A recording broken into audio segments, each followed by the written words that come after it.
Я, Гюнтер Борис Давидович, родился в семье актеров 2 сентября 1943 года.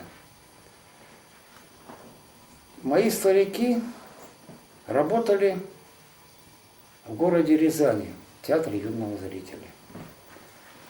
Мать актриса травести, отец характерный актер. Я много съездил с ними на гастроли по Рязанской области и другим областям. Ездили на полуторках, в кузове.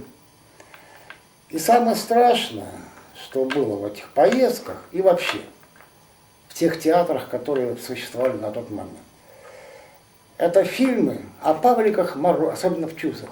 Павлики Морозова, Володя Дубинины, «Мама, я хочу домой» и так далее и тому подобное. Воспитывали дух патриотизма в человеке. Это послевоенные годы, поймите меня правильно, уже послевоенные годы. И я ненавидел один спектакль «Мама, я хочу домой». Потому что мама играла русского мальчика, который бежал из фашистского застенка. Его ловили, гонялись, били его, колотили и в конце концов, по-моему, расстреляли. А я этот спектакль наблюдал где-то с 5-летнего возраста, наверное. Я еще был ребенком тогда. И когда этот спектакль шел в театре, меня через несколько минут выносили из него просто-напросто, дежурные.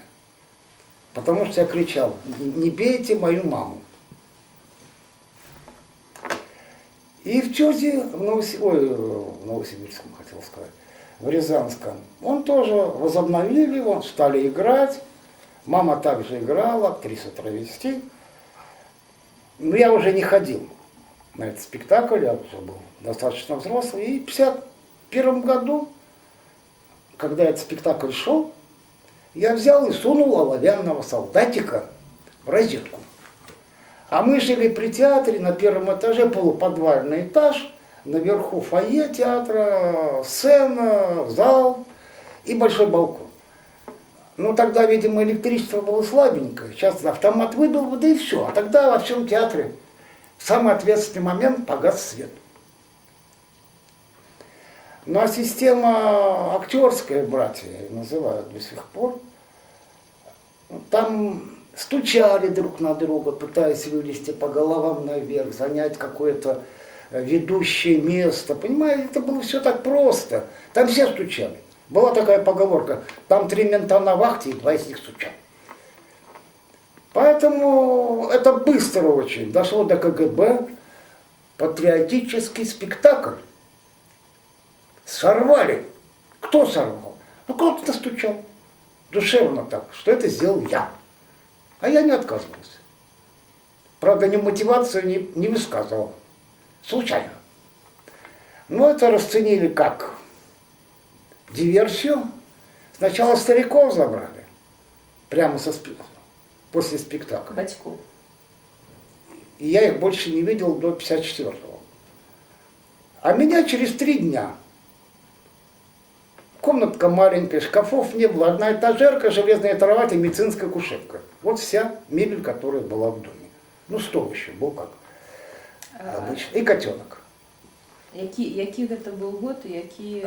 Я сказал, 51 год. То есть вам было сколько? Было 8 лет.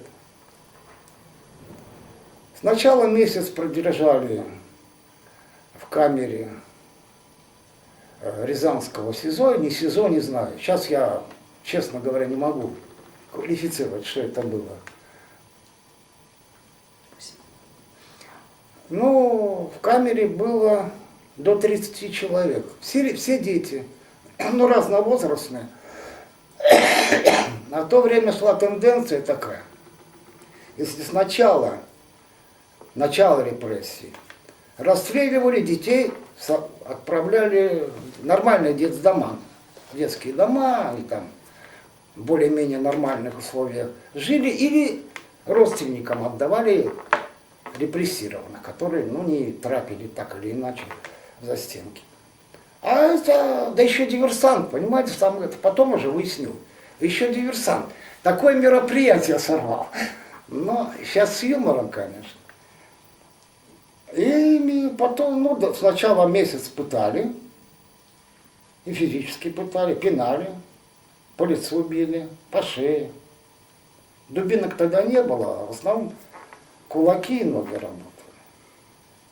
Но, правда, бережно били так, чтобы больно было, но ничего не ломалось. Не до смертного боя. Ну, в общем, добиться они от меня ничего не могли. А что хотели? Что? Признаться, что меня кто-то научил этому. Я специально сделал эту диверсию, чтобы сорвать такой выдающийся спектакль. Да еще борьбу с фашистом какого-то маленького мальчика, который убежал из лагеря фашистского. Вообще кошмар. Ну и что со мной делать? А я думаю, может, в детский дом отправить, стариков нет, питаю, где родители, никто ничего не говорит. Из Рязани перевезли в Москву. А там уже пошел на этап. Просто-напросто. Ни суда не было, следствие какой-то там видимость была. Что-то писали. Но суда не было. Никакого вообще. Нас просто грузили в Столыпин. А Столыпин это обычный купированный вагон, только с решетками на дверях. До 10 человек, в зависимости от габаритов ребенка, набивали в купе, 3 полки, как спали, как придется, валетом, перевалетом, кто как может. Кормили, как кормить могли там. Селедка, вода и хлеб. Все. Самое страшное тогда было это туалет. 2 туалета, а вертуха, представьте, 200 человек в вагоне. До 14 лет. Крупных там поменьше их свели, потому что они крупные.